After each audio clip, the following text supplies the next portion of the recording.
Bonjour, c'est Marie Faé. Bienvenue au 47e jour du défi des 100 jours de Lilou Massé pour trouver sa mission de vie et se réaliser pleinement.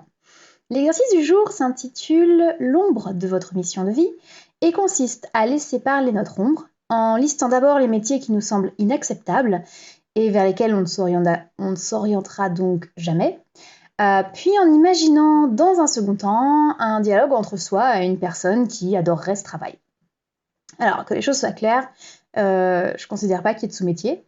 Quand j'étais étudiante, ma bourse Crous et un peu mes parents subvenaient à mes besoins, mais pour financer mes sorties, mes vacances, mes loisirs, j'ai déjà fait la plonge dans un restaurant d'entreprise, j'ai déjà été serveuse dans une pizzeria, j'ai déjà été femme de ménage dans les bureaux d'une banque, bref. Pour ne citer que. J'ai toujours respecté les personnes qui faisaient ce genre de petits boulots toute leur vie pour payer les factures ou faire bouffer les gosses. Il n'empêche que j'ai des limites et que je considère effectivement certains boulots comme hors limite.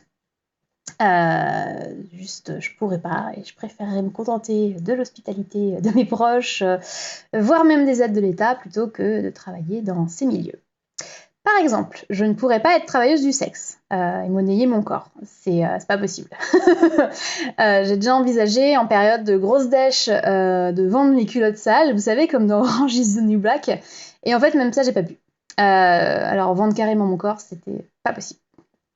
Je pourrais pas exploiter un élevage intensif ou travailler dans un abattoir ou bosser dans un labo qui réalise des tests sur les animaux. C'est pas possible non plus. J'aurais pas pu non plus être toréador. Enfin, je saurais pas gérer la souffrance des animaux en fait, sauf peut-être à devenir sociopathe, ce qui est pas forcément souhaitable. Je pourrais pas non plus être CRS ou gendarme mobile, même combat, et casser du manifestant sur ordre d'un supérieur hiérarchique. C'est pas possible. Je pourrais pas non plus être trader et me faire des sous en mettant des organismes de fonds de pension sur la paille. C'est inconcevable. Voilà. Donc j'ai conscience que c'est un luxe d'avoir eu le choix de ma vie professionnelle, mais je n'aurais pas pu, sauf à me rendre malade évidemment, faire un métier qui va à l'encontre de ce que je trouve moral en réalité. D'ailleurs, les métiers que j'ai cités me révulsent tellement que j'ai pas envie de m'imaginer parler avec quelqu'un qui adorerait ça. J'ai déjà vu des documentaires sur les survivantes du travail du sexe, des documentaires sur les syndromes post-traumatiques développés par les personnels d'abattoir. J'ai également connu des CRS qui m'ont raconté l'autre côté du miroir. Je peux vous dire que tout ça, ça vend pas du rêve. Ça me fait beaucoup aimer ma vie professionnelle d'ailleurs. Dans le cas des traders, je veux rien avoir à faire avec ces gens-là. Je les imagine tellement accros à l'adrénaline et dénués de tout sens moral que de toute façon, je peux rien faire et rien imaginer de constructif en partant biaisé à ce point. Voilà, donc j'ai pas fait la deuxième partie de l'exercice. Côté tarot, j'ai tiré la carte de la culpabilité. Voilà. Un jour, j'arriverai à vous montrer les cartes d'un coup d'un seul. Donc, la culpabilité, qui est l'une des émotions les plus destructives que nous pouvons ressentir.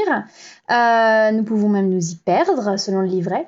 Alors, il est naturel de se sentir mal à l'aise quand nous avons fait du tort à quelqu'un ou quand nous n'avons pas agi en fonction de notre propre vérité. Cependant, se laisser envahir par des remords ne peut que nous rendre malades. Nous sommes alors à tel point entourés d'un brouillard de doutes, de sentiments de dévalorisation et de complexes d'infériorité que nous ne percevons plus la joie et la beauté que la vie nous offre.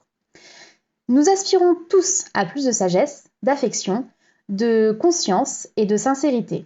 Cependant, quand nous nous punissons pour nos erreurs tout en ressentant de la culpabilité, nous entrons dans un cercle vicieux de désespoir et sans issue qui nous coupe de toute clarté face à nous-mêmes et aux situations que nous rencontrons.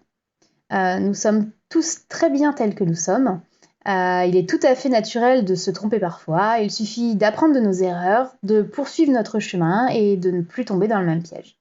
Alors, je vois pas trop le rapport avec ce défi, mais ça me parle quand même beaucoup parce que je vis avec la culpabilité. Voilà, c'est tout pour aujourd'hui. Je vous dis à demain pour le 48e jour du défi. D'ici là, prenez bien soin de vous. Bye.